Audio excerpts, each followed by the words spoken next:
Hei, mä oon Saara ja mä opiskelen klassisen laulun opettajaksi. Me ollaan opintojen aikana paljon mietitty sitä, että millainen on hyvä pedagogi. Ja sitä, että minkälainen opettaja sitä itse haluaisi olla, minkälainen pedagogi sitä haluaisi olla.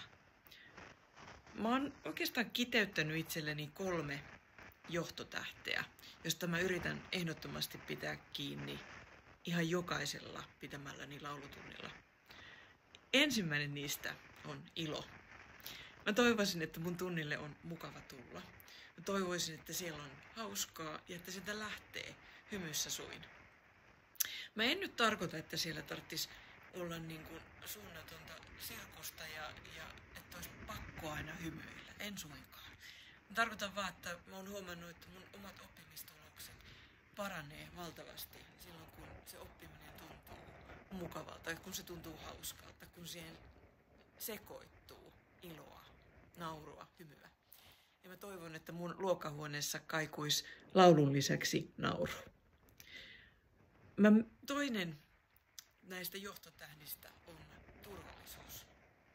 Mä haluaisin osata kohdata ihan jokaisen oppilaan joka päivä erikseen. Haluaisin nähdä heistä, että minkälainen päivä on ja etsiä niitä sen päivän lääkkeitä, että miten tänään saataisiin se paras mahdollinen laulaja oppilaasta esille. Lauluhan on psykofyysinen instrumentti, eli ääneen vaikuttaa ihan kaikki. Siihen vaikuttaa vaikka huolet ja ilot ja esimerkiksi lähestyvä flunssa tai eilen koettu vatsatauti.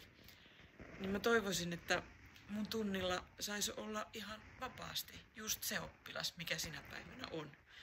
Ja uskaltaisi olla vapaasti just se tyyppi, mikä sinä päivänä on.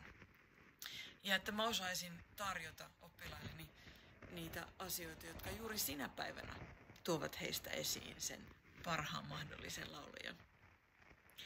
Siinä oli ilo ja turvallisuus ja sitten se 3, joka on mulle valtavan tärkeä myös tunnetasolla itselleni, ja se on tulkinta. Laulajahan laulaa runoja.